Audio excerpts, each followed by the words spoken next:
بسم اللہ الرحمن الرحیم یا بنی اسرائیل اذکروا نعمتی التی انعمت علیکم وانی فضلتکم علی العالمین واتقوا یوما لا تجزی نفس عن نفس شیئا ولا يقبل منها شفاعة ولا یؤخذ منها عدل ولا هم ینصرون صدق اللہ العظیم رب اشرح لی صدری ویسر لی امری واحلل عقدۃ من لسانی یفقہوا قولی۔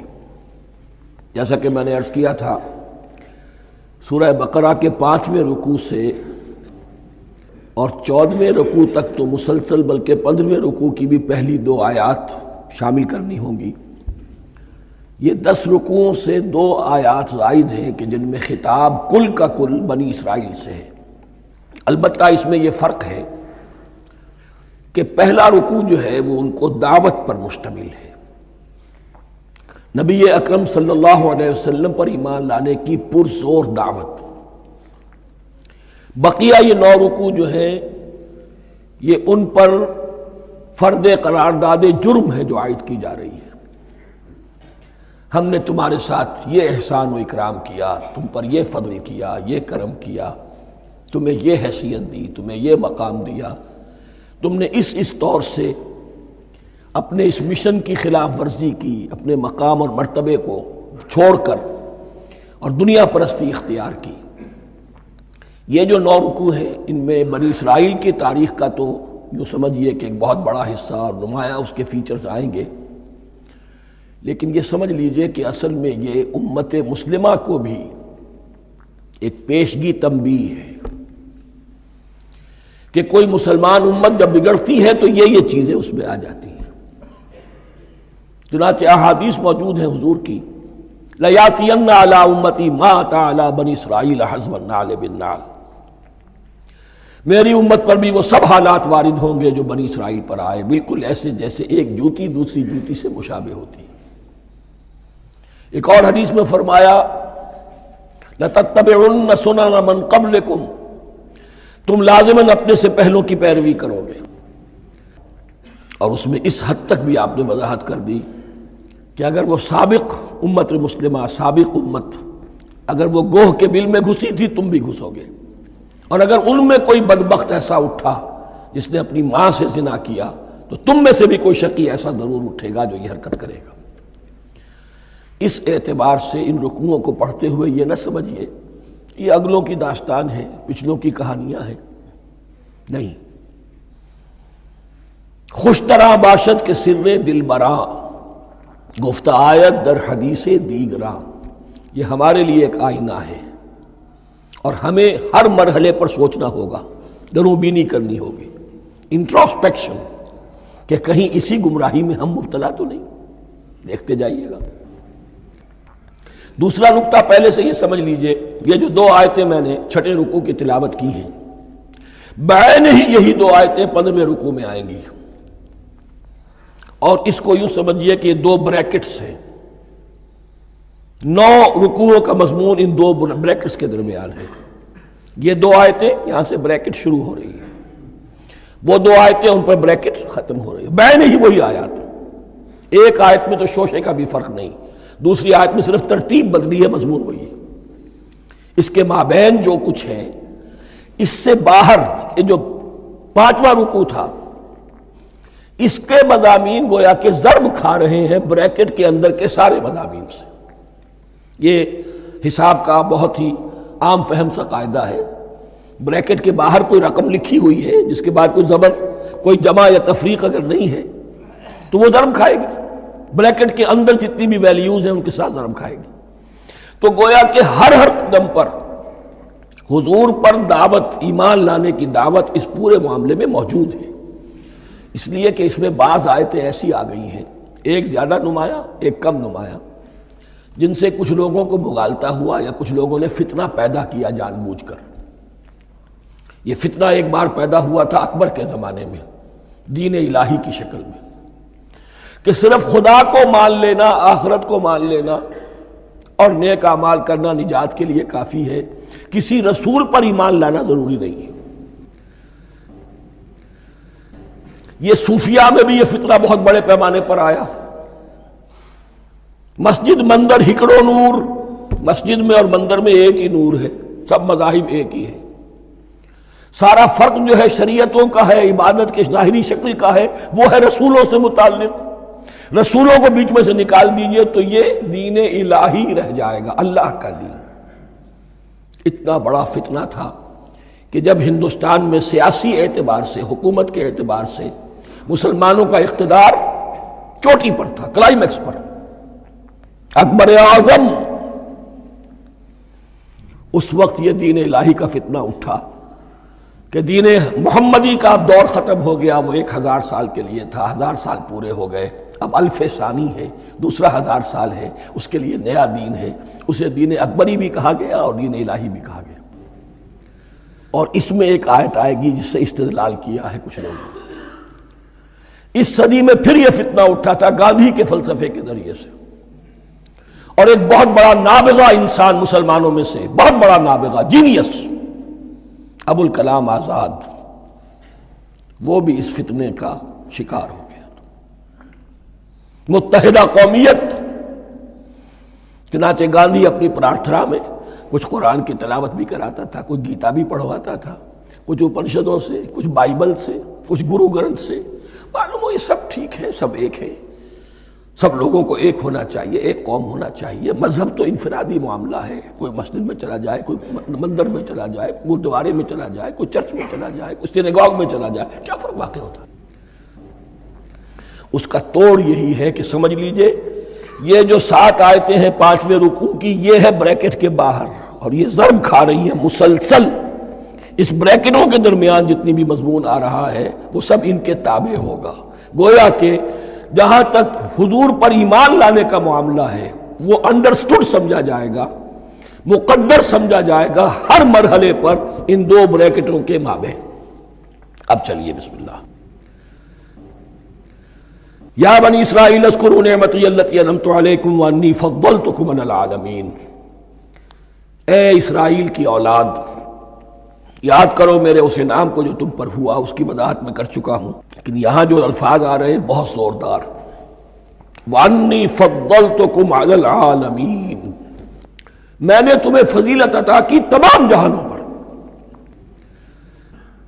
یہاں ایک قاعدہ نوٹ کر لیجئے، عربی نحو کا قاعدہ یہ ہے کہ کہیں ظرف جس میں کوئی شے ہے، ظرف کی جمع لے لیتے ہیں، مراد ہوتا ہے مظروف، ظرف کے اندر جو شے ہے اس کی جمع۔ تمام جہانوں پر فضیلت، کیا فرشتوں پر بھی فضیلت؟ نہیں، جہان والوں پر، تمام اقوام عالم پر تمہیں فضیلت عطا کی، یہ مطلب ہے اس کا۔ تمام عالموں پر، تمام جہانوں پر، یعنی تمام جہان والوں پر، اس انسان عالم انسانیت کے اندر جتنے بھی مختلف گروہ ہیں، نسلیں ہیں، طبقات ہیں، ان میں فضیلت۔ وَاتَّقُوا يَوْمًا لَا تَجْزِي نَفْسٌ عَن نَفْسٍ شَيْئًا، میں عرض کر چکا ہوں، اب تیسری مرتبہ پھر عرض کر رہا ہوں، اصل شیخ آخرت، محاسبہ آخرت، یہ مستحضر ہوگا تو انسان سیدھا رہے گا۔ اس میں کمزوری آ جائے، ضعف آ جائے تو باقی ایمان باللہ، ایمان بالرسالت، یہ نہ معلوم کیا کیا شکلیں اختیار کر لیں۔ دیکھیے اس آیت کے اندر 4 اعتبارات سے محاسبہ آخرت کا زور ہے۔ وَاتَّقُوا يَوْمًا، ڈرو اس دن سے، لا تجزی نفس عن نفس شیئا، جس دن کوئی جان کسی دوسرے کے کام نہ آ سکے گی، ولا يقبل منها شفاعہ، اور نہ کسی سے کوئی سفارش یا شفاعت قبول کی جائے گی، کیٹیگوریکل ڈینائل، ولا يؤخذ منها عدل، نہ کسی سے فدیہ قبول کیا جائے گا، ولا هم ينصرون، اور نہ انہیں کوئی مدد مل سکے گی۔ ہم نے طرح طرح کے عقیدے، شفاعت باطلہ کا تصور، اہل عرب سمجھتے تھے ہمیں یہ فرشتے جو ہے خدا کی بیٹیاں ہیں، یہ لات اور منات اور عزا، ہم نے ان کے بت بنا رکھے ہیں، پوچھتے ہیں یہ اپنے ابا جان سے اللہ کی بیٹیاں ہیں نا، لاڈلی بیٹیاں، چھڑا لیں گے ہمارے ہاں بھی تصور ہے اولیاء اللہ چھڑا لیں گے۔ یا شفاعت باطلہ، خود حضور کی شفاعت کے بارے میں جو غلط تصورات ہیں، ایک شفاعت حقہ ہے، اس کی وضاحت کا یہ موقع نہیں ہے۔ وہ آیت الکرسی پہ جب ہم پہنچیں گے انشاءاللہ تعالیٰ اسی سورہ مبارکہ میں تو اس کی وضاحت بھی ہوگی۔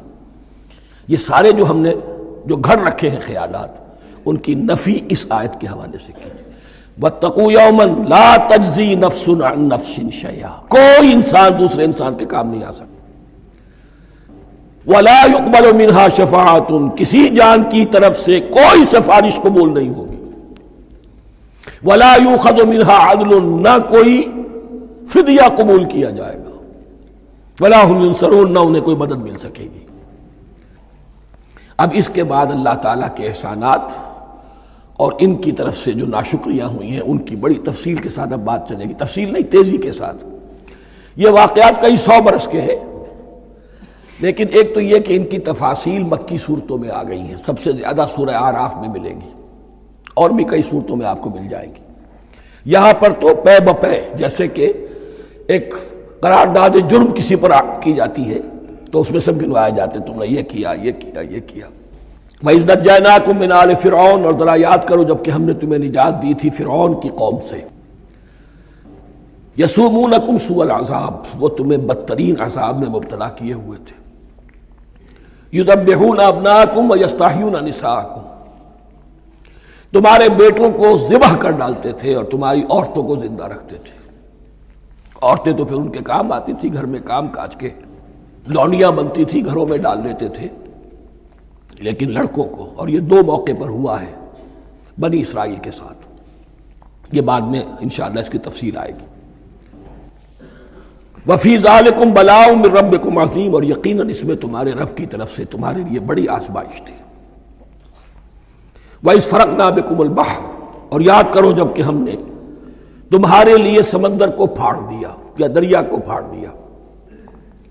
یہ ایک مختلف فی بات ہے کہ کس جگہ سے کراس کیا تھا بنی اسرائیل نے ایجپٹ سے سینائی پیننسولا آنے کے لیے، جزیرہ نما سینا میں۔ ایک رائے یہ کہ دریائے نیل کو کراس کر کے گئے ہیں، لیکن یہ بات غلط ہے، دریائے نیل تو مصر کے اندر ہے، وہ کبھی بھی مصر کی حد نہیں بنا۔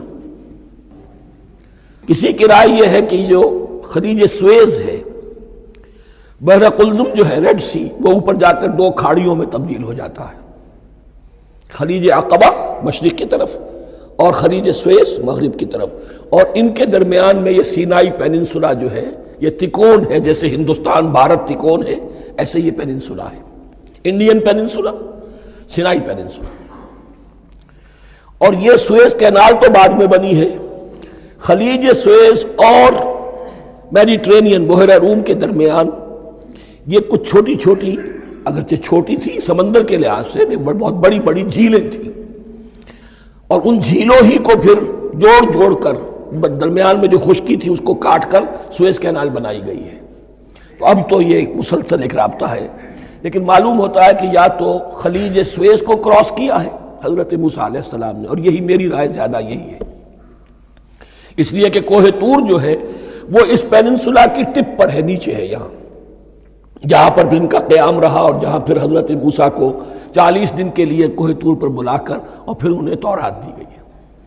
تو معلوم ہوتا ہے کہ جو خلیج سویز ہے اسے کراس کیا ہے۔ کراس کس طرح کیا ہے کہ حضرت موسیٰ کے عصا کی ایک ضرب سے سمندر پھٹ گیا۔ فَكَانَ كُلُّ فِرْقٍ كَالطَّوْدِ الْعَظِيمِ، دونوں طرف چٹانوں کے مانند پہاڑ کی طرح جو ہے وہ سمندر کھڑا ہو گیا، اس کے راستے میں سے یہ نکل گئے۔ اور پھر جب فرعون اور اپنا لشکر لے کر جب آیا ہے، اس نے سوچا ہم بھی نکل جائیں، وہ غرق ہو گئے، اس لیے کہ دونوں طرف کا پانی آپس میں مل گیا۔ یہ تھی کیفیت، اور معجزانہ کیفیت تھی، یہ کوئی فطرت کے یا نیچر کے اصول کے مطابق بات نہیں تھی، اور میں عرض کر چکا ہوں، آپ کو بتا چکا ہوں معجزہ کسے کہتے ہیں۔ وَإِذْ فَرَقْنَا بِكُمُ الْبَحْرَ فَأَنْجَيْنَاكُمْ، جب ہم نے تمہارے لیے یا تمہارے ساتھ سمندر کو پھاڑ دیا، تمہارے لیے، تمہارے گزرگاہ بنانے کے لیے، تو تمہیں تو نجات دے دی۔ وَأَغْرَقْنَا آلَ فِرْعَوْنَ وَأَنْتُمْ تَنظُرُونَ، اور تمہاری نگاہوں کے سامنے فرعون کے لاؤ لشکر کو غرق کیا، تم دیکھ رہے تھے، یہ گزر چکے تھے، اس ساحل پر کھڑے ہیں، ادھر سے یہ داخل ہوئے ہیں، اور پانی دونوں طرف سے آ کر مل گیا اور یہ غرق ہو گئے۔ وَإِذْ وَعَدْنَا مُوسَىٰ 40 لَيْلَةً، اور یاد کرو پھر جب کوہ طور پر ہم نے موسیٰ کو 40 دن کے لیے بلایا۔ ثُمَّ اتَّخَذْتُمُ الْعِجْلَ، ان کی غیر حاضری میں تم نے بچھڑے کی پرستی شروع کر دی، اسے معبود بنا لیا، من بعد ہی، اس کی غیر موجودگی میں، وانتم ظالمون، تم بہت بڑا ظلم تھا جس کا ارتکاب کیا، ان الشرک لظلم عظیم، عظیم ترین ظلم جو ہے وہ شرک ہے، اور شرک جلی کی یہ شکل کہ بچڑے کو پوج رہے۔ ثم عفونا عنکم من بعد ذلک، پھر ہم نے تمہیں اس کے بعد بھی معاف کیا، یہ ہمارا کرم رہا ہے، ہماری رحمت رہی، من بعد ذلک لعلکم تشکرون، تاکہ تم شکر کرو۔ وَإِذْ آتَيْنَا مُوسَى الْكِتَابَ وَالْفُرْقَانَ لَعَلَّكُمْ تَهْتَدُونَ، اور یاد کرو جب کہ ہم نے موسیٰ کو کتاب اور فرقان عطا فرمائی۔ یہ فرقان حق اور باطل کے درمیان فرق کر دینے والی چیز، اور کتاب عام طور پر جو آتا ہے وہ شریعت کے لیے آتا، شریعت بھی دی، کتاب بھی دی، اور فرقان بھی دیا، لعلکم تہتدون، تاکہ تم ہدایت پاؤ۔ وَإِذْ قَالَ مُوسَىٰ لِقَوْمِهِ، اور یاد کرو جب کہ کہا تھا موسیٰ نے اپنی قوم سے، یا قوم انکم ظلمتم انفسکم باتخاذکم العجل، اے میری قوم کے لوگو، یقیناً تم نے اپنے اوپر بڑا ظلم کیا ہے بچڑے کو معبود بنا کر۔ فَتُوبُوا إِلَىٰ بَارِئِكُمْ، پس توبہ کرو اپنے پروردگار، اپنے خالق کی جناب میں۔ باری اللہ تعالیٰ ہے، باری۔ فَاقْتُلُوا أَنفُسَكُمْ، تو قتل کرو اپنے آپ کو۔ یہ چیز جو ہے تورات میں تفصیل سے آئی ہے، قرآن میں نہیں ہے۔ اسی اعتبار سے میں نے آپ کو بتایا تھا کہ تورات کا مطالعہ اس اعتبار سے مفید ہے کہ بہت سے واقعات کا قرآن میں ذکر ہے، اجمالاً اشارہ ہے، اس کی تفصیل کے لیے ہمیں تورات سے رجوع کرنا پڑتا ہے، ورنہ یہ کہ اس آیت کا صحیح مفہوم واضح نہیں ہوگا۔ فَاقْتُلُوا أَنفُسَكُمْ، اپنے آپ کو قتل کرو، کیا معنی؟ یہ قتل مرتد کی سزا ہے۔ وہاں معلوم ہوتا ہے کہ حضرت موسیٰ نے یہ حکم دیا، 12 قبیلے تھے، ہر قبیلے میں سے کچھ لوگوں نے یہ کفر اور شرک کیا، باقی لوگوں نے نہیں کیا۔ انہیں حکم دیا گیا کہ اپنے قبیلے کے لوگ ان کو قتل کریں جو ان کے قبیلے میں سے اس کفر کے مرتکب ہوئے۔ انفسکم سے مراد یہ اپنے قبیلے کے لوگوں کو تم قتل کرو، اس لیے کہ قبائلی زندگی جو ہوتی ہے آپ کو معلوم ہے، اس میں کوئی اور قبیلہ ہاتھ لگا دے تو قبائلی عصبیت بھڑک اٹھے گی۔ 70,000 یہودی قتل ہوئے، اس سے بڑی توبہ اور ممکن نہیں، اس سے بڑا پرج، کسی بھی آئیڈیولوجیکل پارٹی کے اندر پرج بہت ضروری ہوتا ہے۔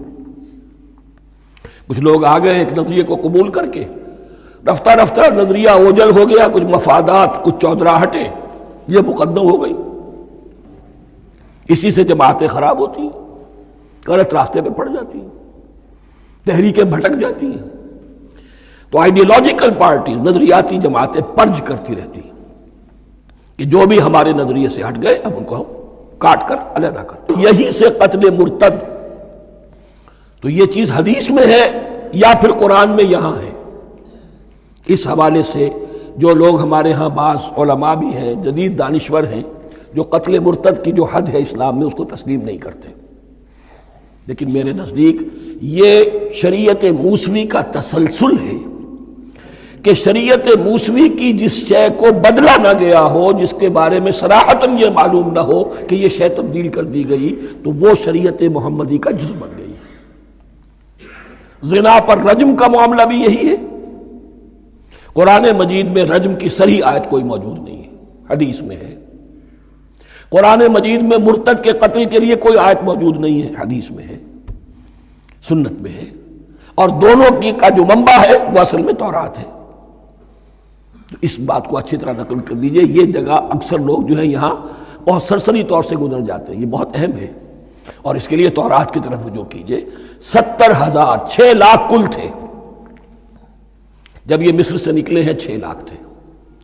کتنے عرصے کے بعد پیننسولا پہنچے ہیں، سینائی پیننسولا میں اور طور میں، کچھ اور ان کی تعداد بڑھ گئی ہوگی، لیکن یہ کہ ان میں سے 70,000 کو قتل کیا اپنے ہاتھوں سے۔ ہر قبیلے نے اپنے جو مرتد تھے ان کو اپنے ہاتھ سے قتل کیا۔ فَتُوبُوا إِلَىٰ بَارِئِكُمْ فَاقْتُلُوا أَنفُسَكُمْ ذَٰلِكُمْ خَيْرٌ لَكُمْ عِندَ بَارِئِكُمْ، یہی تمہارے لیے تمہارے رب کے نزدیک بہتر بات ہے۔ فَتَابَ عَلَيْكُمْ، تو اللہ نے تمہاری توبہ قبول کر لی، توبہ قبول کس طرح ہوئی؟ یہ تزکیہ ہوا ہے امت کا کہ ان میں سے جن لوگوں نے اتنی بڑی غلط حرکت کی ہے ان کو کاٹ کر ذبح کر کے ان کو قتل کر کے پھینک دیا گیا۔ انہ هو التواب الرحیم، یقیناً وہ تو ہے ہی بہت توبہ کا قبول فرمانے والا اور بہت رحم فرمانے والا۔ وَإِذْ قُلْتُمْ يَا مُوسَىٰ لَن نُّؤْمِنَ لَكَ حَتَّىٰ نَرَى اللَّهَ جَهْرَةً، ایک اور واقعہ ان کی تاریخ کا۔ اور یاد کرو جب کہ تم نے کہا تھا اے موسیٰ ہم تو تمہاری بات نہیں مانیں گے۔ ایمان کے بعد جب لام کا حرف آئے تو اس کے معنی صرف تصدیق کے ہوتے ہیں۔ لن نؤمن لک، ہم آپ کی بات کی تصدیق نہیں کریں گے، حتیٰ نری اللہ جہرۃ، جب تک کہ ہم دیکھ نہ لیں اللہ کو عیاناً۔ ہمیں کیا پتا اللہ نے یہ کتاب دی آپ کو، آپ تو لے کر آ گئے، ہمارے سامنے تو پتھر کی کچھ تختیاں ہیں، اس پہ کچھ لکھا ہوا، کس نے لکھا ہمیں کیا پتا۔ اب دیکھیے ایک حضرت موسیٰ کی خواہش تھی رب ارنی انظر الیک، وہ کچھ اور شے تھی۔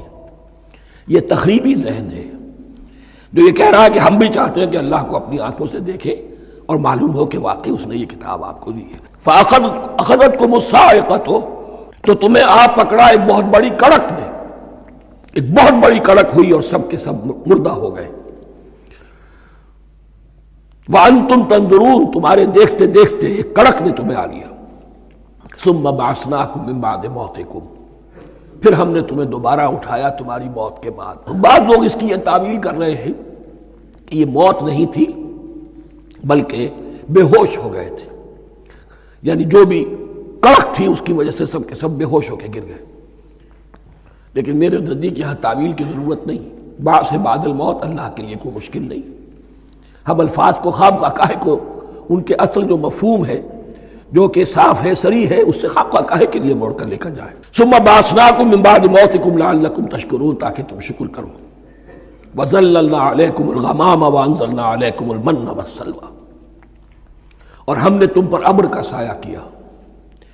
اب 6 لاکھ کا قافلہ چل رہا ہے، سینائی پیننسولا، صحرا، کوئی اوٹ نہیں، کوئی سایہ نہیں، دق و دق، دھوپ کی تپش۔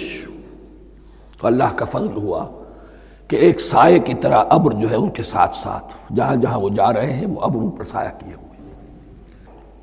وَأَنزَلْنَا عَلَيْكُمُ الْمَنَّ وَالسَّلْوَىٰ، کھانے کو کچھ نہیں، تو من اور سلوہ نازل کیے گئے۔ من ایسے اترتا تھا رات کے وقت کہ جیسے شبنم کے قطرے ہوتے ہیں، لیکن وہ ہوتا تھا کسی ایسی چیز کا جس میں شیرینی تھی، اور پھر وہ زمین پر آ کر جم کر وہ ایک گویا کہ دانہ بن جاتے تھے، یہ ان کا اناج ہو گیا۔ کاربوہائیڈریٹ سپلائی اس سے ہو گئی، من سے۔ اور سلوہ ایک خاص قسم کا پرندہ بٹیر کی شکل کا جو بے پناہ بڑی تعداد میں ان کے بڑے بڑے جھنڈ آتے تھے شام کے وقت، اور وہ ان کے ڈیرا جہاں ہوتا تھا اس کے گرد وہ اتر آتے تھے، اور رات کی تاریکی میں یہ آسانی سے ان کو پکڑتے تھے، ان کو کھاتے تھے بھون کر، اور یہ ان کی پروٹین ہو گئی۔ پوری غذا جو ہے اللہ تعالیٰ نے ان کو فراہم کر دی۔ وَأَنزَلْنَا عَلَيْكُمُ الْمَنَّ وَالسَّلْوَىٰ كُلُوا مِن طَيِّبَاتِ مَا رَزَقْنَاكُمْ، کھاؤ ان پاکیزہ چیزوں کو جو ہم نے تمہیں عطا کی ہیں۔ وَمَا ظَلَمُونَا، ہم نے تو ان پر کوئی ظلم نہیں کیا، وَلَٰكِن كَانُوا أَنفُسَهُمْ يَظْلِمُونَ، لیکن وہ خود ہی اپنے اوپر ظلم ڈھاتے رہے، ہر قدم پر نافرمانی اور ناشکری۔ اس کی بھی ناشکری آگے آ جائے گی چل کر، من و سلوہ سے بھی ناشکری کی انہوں نے۔ وَإِذْ قُلْنَا ادْخُلُوا هَٰذِهِ الْقَرْيَةَ فَكُلُوا مِنْهَا حَيْثُ شِئْتُمْ رَغَدًا وَادْخُلُوا الْبَابَ سُجَّدًا وَقُولُوا حِطَّةٌ نَغْفِرْ لَكُمْ خَطَايَاكُمْ، اور یاد کرو جب کہ ہم نے تم سے کہا تھا اس شہر میں داخل ہو جاؤ اور پھر کھاؤ اس میں سے بافراغت جہاں سے چاہو جو چاہو، لیکن دیکھنا دروازے میں داخل ہونا جھک کر، اور کہتے رہنا مغفرت مغفرت مغفرت، ہم تمہاری خطاؤں سے درگزر فرمائیں گے۔ اس آیت کو سمجھنے کے لیے ذرا تاریخی بات سمجھ لیجئے۔ صحرائے سینا میں آنے کے بعد اور یہ جو کتاب تورات انہیں مل گئی تھی اس کے بعد حضرت موسیٰ علیہ السلام کے ہی زمانے میں انہیں جہاد اور قتال کا حکم ہوا۔ اس سے پوری قوم نے انکار کر دیا، یہ سورہ مائدہ میں آئے گا۔ اس پر اللہ تعالیٰ نے ایک سزا مسلط کر دی ان پر کہ 40 برس تک اسی صحرا میں بھٹکتے پھریں گے۔ اگر یہ ابھی قتال کرتے، جہاد کرتے تو پورا فلسطین ان کے ہاتھ پر ابھی فتح کرا دیتے، لیکن چونکہ انہوں نے بزدلی دکھائی ہے، اب سزا یہ ہے فَإِنَّهَا مُحَرَّمَةٌ عَلَيْهِمْ 40 سَنَةً يَتِيهُونَ فِي الْأَرْضِ، اب 40 برس تک یہ اسی صحرا میں بھٹکتے پھریں گے، اور ارض فلسطین جو ان کے لیے ارض موعود تھی وہ ان پر حرام کر دی گئی 40 سال کے لیے۔ اس 40 سال کے عرصے میں حضرت موسیٰ کا بھی انتقال ہو گیا، حضرت ہارون کا بھی ہو گیا، اور اس عرصے میں ایک نئی نسل پیدا ہوئی۔ وہ جو غلامی کا داغ اٹھائے ہوئی نسل آئی تھی مصر سے، جن کے اندر مورل کیریکٹر جو ہے وہ بہت کمزور ہو جاتا ہے، وہ پوری نسل ختم ہو گئی، نئی نسل اب پیدا ہوئی، 40 برس صحرا میں پیدا ہوئے، یہی پلے بڑھے، ان میں اب ایک جذبہ تھا۔ حضرت موسیٰ کے پھر جو خلیفہ تھے یوشع ابن نون، جوشوا، تورات میں ان کا نام جوشوا ہے، یوشع، ان کی سرکردگی میں اب بنی اسرائیل کی اس نئی نسل نے قتال کیا، جنگ کی، اور پہلا شہر جو فتح ہوا وہ اریحا، آج بھی وہ شہر جو ہے جیریکو جو آپ دیکھتے ہیں خبروں کے اندر آتا ہے بار بار، اریحا اس کا پرانا نام ہے، یہ شہر فتح ہوا، اس فتح کی بات کا تذکرہ ہو رہا ہے۔ یاد کرو جب کہ ہم نے تم سے کہا تھا اس بستی میں، اس شہر میں داخل ہو جاؤ فاتحانہ، اور پھر جو کچھ یہاں ہے، جو نعمتیں ہیں ان سے متمتع ہو، کھاؤ پیو، لیکن داخل ہونا سجدہ کرتے ہوئے، مراد کیا؟ جھک کر، یعنی ایسا نہ ہو کہ تکبر کی وجہ سے تمہاری گردنیں اکڑ جائیں، گردنیں جھکا کر اللہ کا احسان مانو، یہ نہ سمجھو کہ یہ فتح تم نے حاصل کی۔ اس کی تفسیر اصل میں نظر آتی ہے حضور کی شخصیت میں، کہ جب فتح مکہ کے موقع پر مکے میں داخل ہوئے ہیں تو جس سواری پر آپ بیٹھے ہوئے تھے، آپ کی پیشانی اس کی گردن کے ساتھ جڑی ہوئی تھی۔ یہ وقت ہوتا ہے جب کہ تکبر اور تعلی، فاتح کی حیثیت سے آنا، اور بندہ مومن کے لیے یہی وقت ہے تواضع کا، جھکنے کا۔ وَقُولُوا حِطَّةٌ، حتیٰ یحط تو کہتے ہیں جھاڑ دینے کو، تو اس کے معنی کیا ہے؟ اے اللہ ہمارے گناہ جھاڑ دے، مغفرت، اے اللہ ہمیں مغفرت، ہماری مغفرت فرما، جو خطائیں ہو گئی بخش دے۔ قولوا حطۃ، تمہاری زبان پر استغفار ہونا چاہیے، تمہاری گردنیں جھکی ہوئی ہونی چاہیے۔ نغفر لکم خطایاکم، اگر تم اس پر عمل کرو گے ہم تمہاری خطایا جو ہیں، خطائیں جو ہیں انہیں معاف فرما دیں گے۔ وسنزید المحسنین، اور جو تم میں محسن ہوں گے انہیں اور بھی زیادہ دیں گے، اور انعام و اکرام آئیں گے۔ فبدل الذین ظلموا قولا غیر الذی قیل لہم، تو ان میں سے جو ظالم تھے، جو بد کردار تھے، انہوں نے بدل دیا، ایک اور قول اختیار کر لیا اس قول کی جگہ جو انہیں کہا گیا تھا حتہ حتہ، انہوں نے کہنا شروع کیا ہنتا ہنتا، ہمیں تو گیہوں چاہیے، گیہوں چاہیے۔ یہ بعد میں ابھی آ جائے گا اگلے رکوع کے اندر، کہ من و سلوہ سے ان کی طبیعتیں بھر گئی تھی ایک ہی چیز کھا کھا کے۔ اب وہ کہہ رہے تھے کوئی چیز ہمیں جو ہے زمین کی روئیدگی میں سے، پیداوار میں سے، تو وہ ان کے زبان پر انہوں نے مذاق اڑاتے ہوئے گویا کہ حضرت موسیٰ علیہ السلام کے ذریعے سے حکم ملا ہے، استہزاء کر رہے ہیں، حطۃ کی بجائے حنطۃ۔ فانزلنا علی الذین ظلموا رجزا من السماء بما كانوا یفسقون، تو جن لوگوں نے یہ حرکت کی تھی ان پر ہم نے آسمان سے ایک بہت بڑا عذاب نازل کیا۔ تورات سے معلوم ہوتا ہے کہ پلیگ آئی، اور جنہوں نے یہ حرکت کی تھی وہ سب کے سب ہلاک ہو گئے جریکو کے اندر، بما كانوا یفسقون، بسبب اس نافرمانی کے جو انہوں نے کی۔ وَإِذِ اسْتَسْقَىٰ مُوسَىٰ لِقَوْمِهِ فَقُلْنَا اضْرِب بِّعَصَاكَ الْحَجَرَ، اب یہ پھر صحرائے سینا کا واقعات آ رہے ہیں، ان میں ترتیب زمانی نہیں ہے، اور یہاں کی فتح جو ہے حضرت موسیٰ کے بعد ہے، لیکن اب یہاں پہ پھر ابھی وہ جو صحرائے تیہ میں جب بھٹک رہے تھے پھر اس کا ذکر ہے۔ وَإِذِ اسْتَسْقَىٰ مُوسَىٰ لِقَوْمِهِ فَقُلْنَا اضْرِب بِّعَصَاكَ الْحَجَرَ، اور جب کہ موسیٰ کی قوم نے موسیٰ سے پانی طلب کیا، اب صحرا میں آپ کو معلوم ہے جہاں پڑاؤ تھا اب وہاں پانی نہیں ہے، 6 لاکھ ہو 7 لاکھ ہو، کتنے افراد ہو، پانی چاہیے۔ وَإِذِ اسْتَسْقَىٰ مُوسَىٰ لِقَوْمِهِ فَقُلْنَا اضْرِب بِّعَصَاكَ الْحَجَرَ، تو ہم نے کہا کہ اپنے عصا سے ضرب لگاؤ چٹان پر۔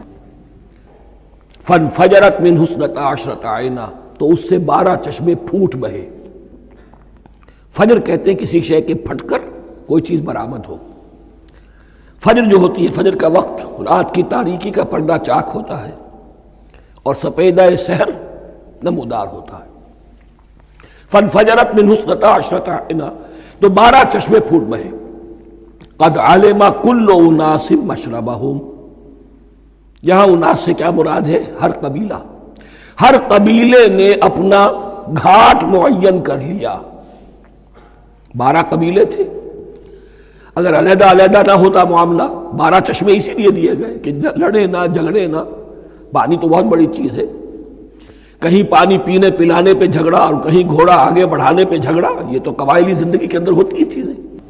تو اس اعتبار سے اللہ تعالیٰ نے ان کے لیے یہ سہولت کی کہ 12 چشمے پھوٹ بہے۔ قد علم کل اناس مشربہم، ہر ایک نے اپنا گھاٹ جان لیا، معین کر لیا۔ کلوا واشربوا من رزق اللہ، گویا کہ کہہ دیا گیا کہ کھاؤ اور پیو اللہ کے رزق میں سے۔ ولا تعثوا فی الارض مفسدین، اور زمین میں فساد مچاتے نہ پھرو۔ کھانے پینے کے لیے پانی بھی ادھر آ گیا، کھانے کے لیے من و سلوہ آ گیا۔ اب دیکھیے ان کی ناشکری۔ وَإِذْ قُلْتُمْ يَا مُوسَىٰ لَن نَّصْبِرَ عَلَىٰ طَعَامٍ وَاحِدٍ، یاد کرو جب کہ تم نے کہا تھا اے موسیٰ ہم ایک کھانے پر تو صبر نہیں کر سکتے، کھا کھا کے بکتا گئے ہیں من و سلوہ۔ فَادْعُ لَنَا رَبَّكَ، تو ذرا اپنے رب سے دعا کرو، پکارو ہمارے لیے اپنے رب کو۔ یخرج لنا، وہ نکالے ہمارے لیے، مما تنبت الارض، زمین کی روئیدگی اور پیداوار میں سے، نباتات ارضی میں سے، من بقلہا، اس کی ترکاریاں، وقصائہا، اور ککڑیاں، کھیرے اور ککڑیاں، ان سب کے لیے یہ لفظ ہے۔ وفومہا، ایک ترجمہ گیہوں کیا گیا ہے لیکن میرے نزدیک زیادہ صحیح ترجمہ ہے لہسن، اور سرائے کی زبان میں بھی اور ممکن ہے کہ سندھی میں بھی ہو تھوم، تھوم کہتے ہیں لہسن کو، یہ فوم کی بدلی ہوئی شکل ہے، اس لیے کہ یہی علاقہ ہے جس میں عرب آئے تھے، تو عربوں کی زبان کے بہت سے الفاظ جو ہیں اس سرائے کی زبان میں خاص طور پر وہ بہت زیادہ، تو تھوڑی سی شکل بدل کر وہ کافی تعداد میں موجود ہے۔ وعدسہا، اور دال خاص طور پر مسور کی، وبصلہا، اور پیاز۔ اب جو چٹخارے جس سے بنتے ہیں سالن کے، ان کی زبانیں وہ چٹخارے مانگ رہی۔ ظاہر بات ہے کہ اگر وہ سلوا بھی تھا، بٹیرا ہے، اسے آگ کے اوپر ذرا سا تپایا اور کھایا، وہ ایک ہی خاص قسم کی غذا ہے جو چل رہی ہے۔ اسی طرح من جو ہے وہ ایک خاص قسم کا سیریل ان کے لیے بن گیا ہے۔ لیکن یہ جو چٹخارے ہیں یہ تو لہسن سے ہے، پیاز سے ہے، ترکاریوں سے ہے، ان تمام چیزوں سے، دال کا اپنا ایک ذائقہ ہے۔ قَالَ تَسْتَبْدِلُونَ الَّذِي هُوَ أَدْنَىٰ بِالَّذِي هُوَ خَيْرٌ، حضرت موسیٰ نے فرمایا کیا تم وہ شے بدلے میں لینا چاہتے ہو اس کے، کیا وہ شے جو کمتر ہے بدلے میں چاہتے ہو اس کے کہ جو بہتر ہے؟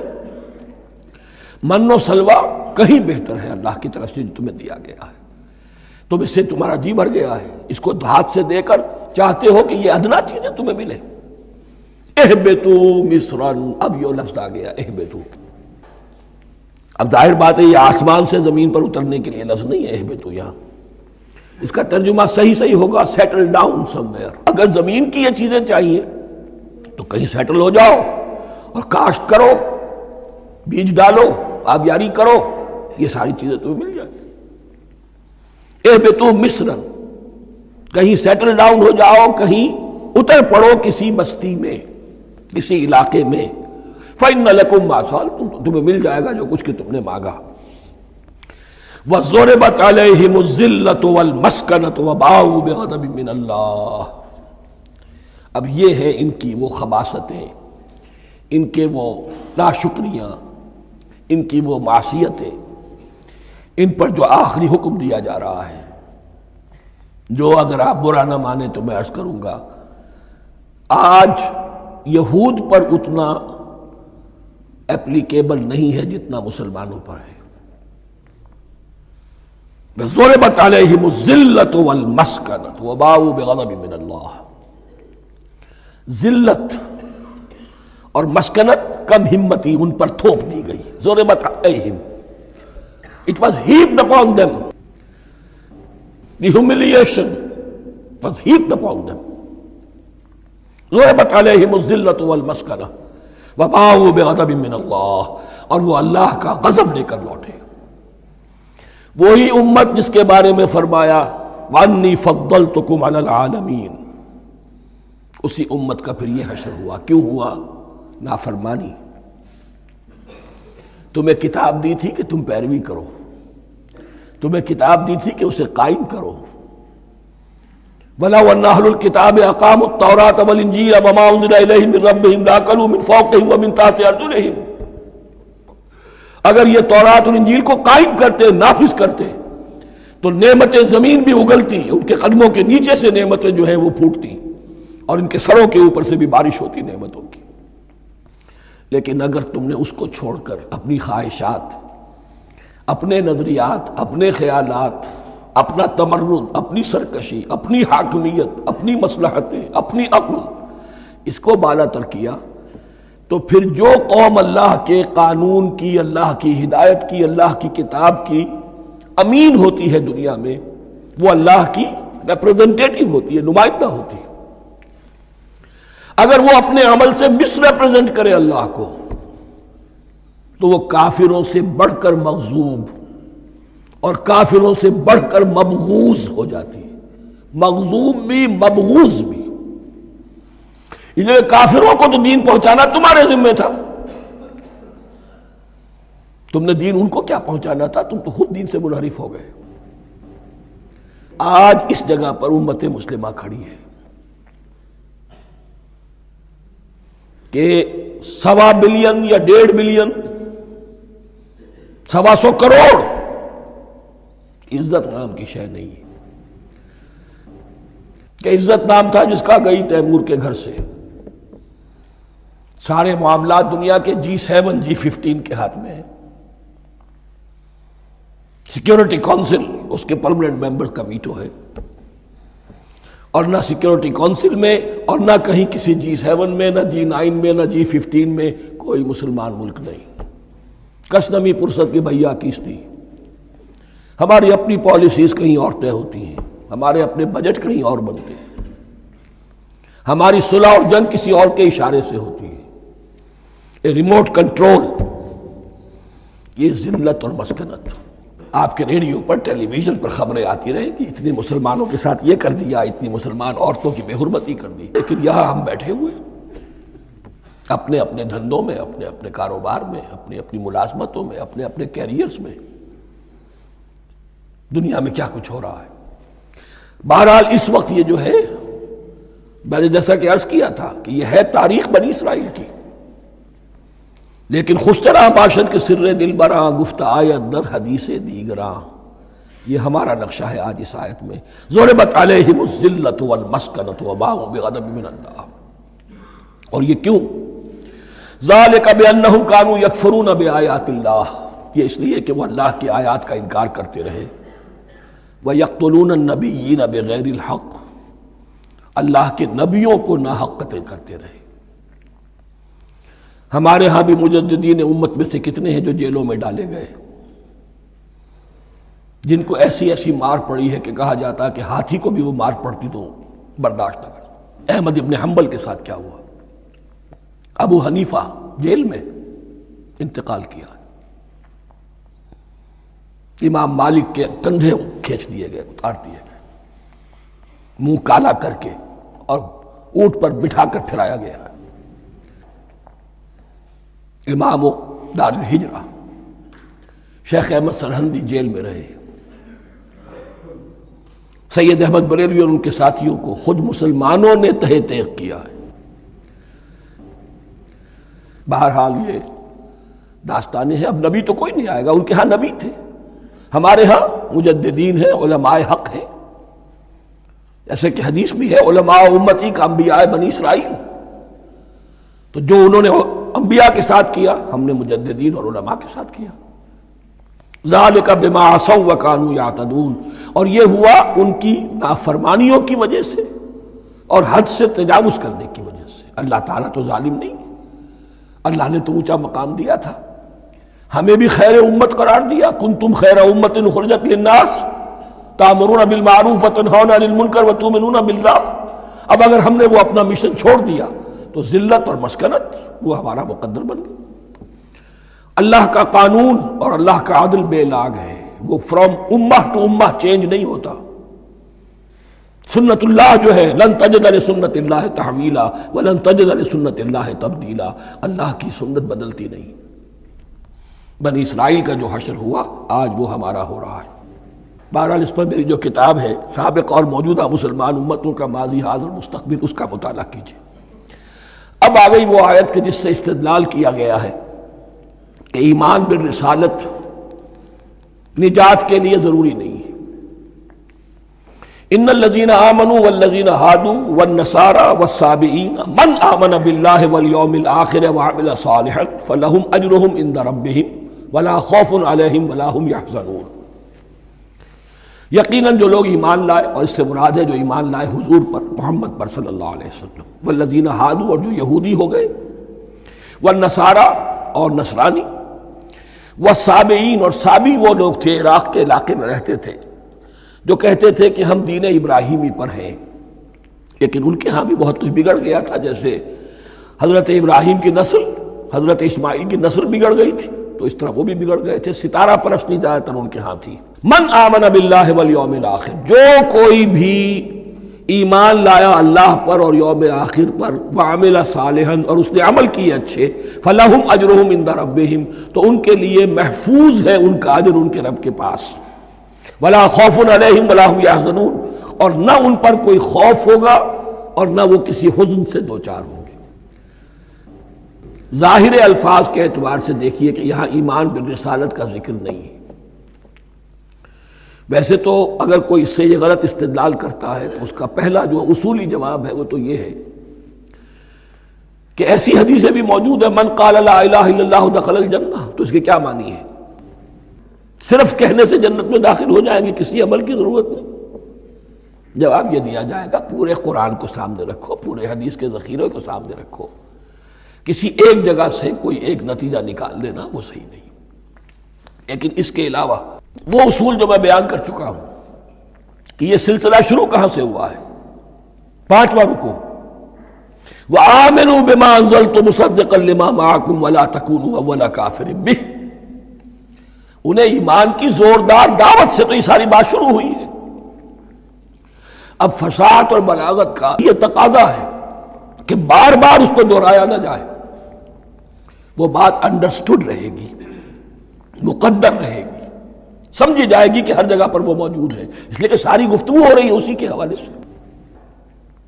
وآمنوا بما انزلت مصدقا لما معكم ولا تكونوا اول کافر به ولا تشتروا بآیاتی ثمنا قلیلا وإیایا فاتقون. اس حوالے سے یوں سمجھیے اب اس آیت کو کہ یہاں پر کچھ الفاظ محذوف مانے جائیں گے.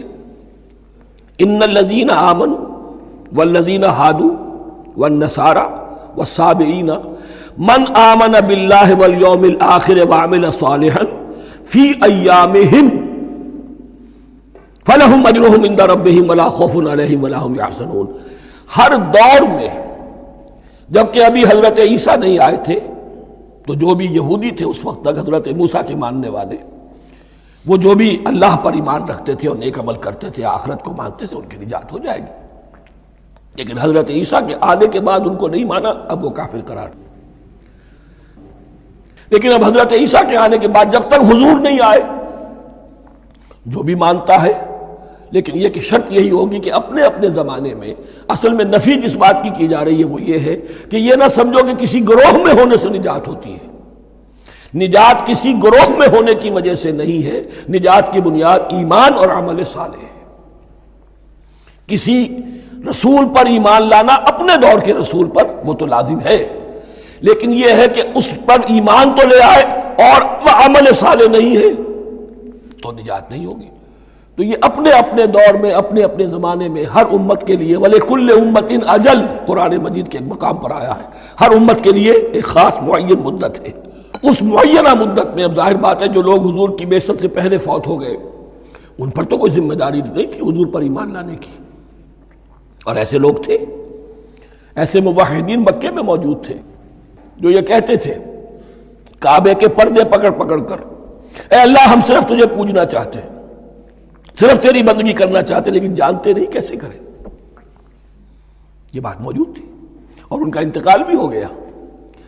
یہ زید، سعید ابن زید، سعید جو حضرت عمر کے بہنوئی تھے اور وہ عشرہ مبشرہ میں سے ہیں، ان کی اہلیہ حضرت فاطمہ بنت خطاب، ان دونوں کے ایمان کو اللہ نے ذریعہ بنایا حضرت عمر کے ایمان کا۔ اور یہ والد تھے سعید کے زید، وہ یہ کہتے ہوئے دنیا سے چلے گئے حضور کی ابھی بعثت ہی نہیں ہوئی تھی، اے اللہ میں صرف تیری بندگی کرنا چاہتا ہوں، کیسے کروں یہ نہیں جانتا۔ اسی کو ذہن میں رکھیے، اہدنا الصراط المستقیم جو میں نے کہا تھا، ایک سلیم الفطرت انسان، سلیم العقل انسان توحید تک پہنچ جاتا ہے، آخرت کو پہچان لیتا ہے، لیکن اب کیا کروں؟ اس شریعت کے لیے، ان احکام کے لیے وہ دستے سوال دراز کرنے پر مجبور ہے۔ الحمدللہ رب العالمین الرحمن الرحیم مالک یوم الدین ایاک نعبد و ایاک نستعین اہدنا الصراط المستقیم۔ اسی صراط المستقیم کی دعا کا یہ جواب اب آئے گا، شروع ہوگا سورہ بقرہ سے، یہ کرو یہ نہ کرو، یہ فرض ہے، یہ تم پر لازم کیا گیا، یہ چیز حرام کی گئی، وغیرہ وغیرہ۔ ان الذين آمنوا والذين هادوا والنصارى والصابئين من آمن بالله واليوم الآخر وعمل صالحا، اور محذوف الفاظ فی ازمنتہم، اپنے اپنے زمانے میں، یا فی ایامہم، فلہم اجرہم عند ربہم ولا خوف علیہم ولا هم یحزنون۔ وَإِذْ أَخَذْنَا مِيثَاقَكُمْ وَرَفَعْنَا فَوْقَكُمُ الطُّورَ، اور ذرا یاد کرو جب کہ ہم نے تم سے عہد لیا، قول و قرار لیا، اور تمہارے اوپر اٹھا دیا طور کو، پہاڑ کو۔ جب تورات دی گئی تو اس وقت ایک کیفیت معجزانہ طور پر ایسی پیدا کی گئی، ان کے اوپر ایک روب ڈالنے کے لیے اور خشیت قلب میں پیدا کرنے کے لیے کوہ طور اٹھا کر معلق کر دیا گیا۔ اس وقت کہا گیا خذوا ما آتیناکم بقوۃ، تو اس قول و قرار کے وقت ایک معجزے کی شکل یہ ہوئی تھی۔ وَإِذْ أَخَذْنَا مِيثَاقَكُمْ وَرَفَعْنَا فَوْقَكُمُ الطُّورَ خُذُوا مَا آتَيْنَاكُمْ بِقُوَّةٍ وَاذْكُرُوا مَا فِيهِ لَعَلَّكُمْ تَتَّقُونَ، پکڑو اس کو مضبوطی کے ساتھ جو ہم نے تمہیں دیا ہے، اس حدیث، اس کتاب کو، تورات کو، اس شریعت کو، ان احکام کو۔ وَاذْكُرُوا مَا فِيهِ، اور یاد رکھو اسے جو کچھ کہ اس میں ہے، لَعَلَّكُمْ تَتَّقُونَ، تاکہ تم بچ سکو۔ ثُمَّ تَوَلَّيْتُم مِّن بَعْدِ ذَلِكَ، پھر تم نے روگردانی کی اس کے بعد، اس میثاق کو توڑا، میثاق الست کو توڑا تھا، اور دوسرے یہ میثاق شریعت جو تم سے لیا گیا اس کو بھی توڑا۔ ثم تولیتم من بعد ذلک فلولا فضل اللہ علیکم ورحمتہ لکنتم من الخاسرین، پھر اگر اللہ کا فضل تمہارے شامل حال نہ ہوتا اور اس کی رحمت تمہاری دستگیری نہ کرتی رہتی، بار بار تمہیں معاف کیا، تمہیں مہلت دی، تو اگر یہ چیز نہ ہوتی تو اسی وقت سے تم خسارہ پانے والے اور تباہ ہونے والے ہو جاتے۔ وَلَقَدْ عَلِمْتُمُ الَّذِينَ اعْتَدَوْا مِنْكُمْ فِي السَّبْتِ، اور تمہیں خوب معلوم ہے تم میں سے وہ لوگ جنہوں نے سبت کے قانون کو توڑا، حد سے تجاوز کیا۔ یہ واقعہ تفصیل کے ساتھ سورہ اعراف میں آئے گا کہ ان کی شریعت میں ہفتے کا روز معین کر دیا گیا تھا، کوئی دنیاوی کام نہیں ہوگا۔ آج بھی وہ لوگ جو ہے سبت کو، جو بھی پریکٹسنگ جیوز ہیں، وہ اس کی پابندی کرتے ہیں اور بڑی شدت سے کرتے ہیں۔ لیکن ایک زمانے میں ایک خاص ان کا قبیلہ تھا کہ جس نے ایک بڑے ہی شرعی ہیلہ ایجاد کر کے اس قانون کی دھجیاں بکھیری، تفصیل ہم پڑھیں گے سورہ اعراف میں۔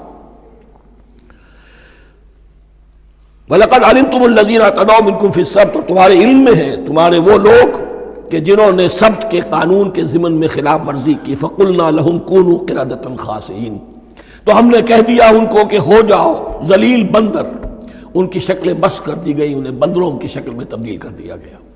فَجَعَلْنَاهَا نَكَالًا لِمَا بَيْنَ يَدَيْهَا، پھر ہم نے اس واقعے کو یا اس بستی کو ایک بنا دیا مثال، لوگوں کے لیے ان کی عبرت کے سامان بنا دیا، ان کے لیے بھی جو سامنے موجود تھے اس زمانے کے لوگ، اور ان کے لیے بھی جو بعد میں آنے والے تھے، وَمَوْعِظَةً لِّلْمُتَّقِينَ، اور اسے ایک نصیحت، ایک سبق آموزی کی بات بنا دیا اہل تقویٰ کے لیے۔ وَإِذْ قَالَ مُوسَىٰ لِقَوْمِهِ إِنَّ اللَّهَ يَأْمُرُكُمْ أَن تَذْبَحُوا بَقَرَةً، اور یاد کرو جب کہ موسیٰ نے اپنی قوم سے کہا یقیناً اللہ تمہیں حکم دیتا ہے کہ گائے کو ذبح کرو، یہ واقعہ میں پہلے آپ کو بتا دوں، پھر ہم یہ آیات تیزی سے پڑھ لیں گے۔ بنی اسرائیل میں ایک شخص قتل ہو گیا، عامیل نامی، اور قاتل کا پتہ نہیں چل رہا تھا۔ اللہ تعالیٰ نے حضرت موسیٰ کے ذریعے سے حکم دیا کہ ایک گائے کو ذبح کرو اور اس کے جسم کے ایک ٹکڑے سے اس مردے کو چھوؤ، وہ جی اٹھے گا اور وہ بتا دے گا میرا قاتل کون ہے۔ اب یہ کہ یہ معجزات کی شکل ہے جو بار بار آ رہے ہیں، اور سابق اس امت کے اندر معجزات کا آپ کو بہت عمل دخل ملے گا۔ اس میں ایک تو یہ کہ گائے کو ذبح کرنا، وہ گائے کے تقدس کا جو ان کے دل میں ذہن میں تھا، تو ذبح کرنے سے اس کے اوپر بھی گویا کہ ایک تلوار چلائی گئی، اور پھر انہیں دکھا بھی دیا گیا کہ ایک آدمی زندہ بھی ہو سکتا ہے، بعد سے بعد الموت کا بھی ایک نقشہ دکھا دیا گیا انہیں۔ لیکن انہیں جب یہ حکم ملا اور ان کے دلوں کے اندر وہ بچڑے کی اور گائے کی تقدیس جو ہے وہ پلی ہوئی تھی، اب انہوں نے سوال کر کے کسی طریقے سے بچنے کے لیے مین میخ نکالی، کیسی گائے ہو، کیا رنگ ہو، کس طرح کی ہو، کس عمر کی ہو۔ بالآخر یہ کہ جب ہر طرف سے گھیراؤ ان کا ہو گیا اور سب چیزیں جو ہیں ان کے سامنے واضح کر دی گئیں، تب انہوں نے یوں سمجھیے چاروں ناچار بادل ناخواستہ اس حکم پر عمل کیا۔ بس اب ترجمہ کر لیجئے۔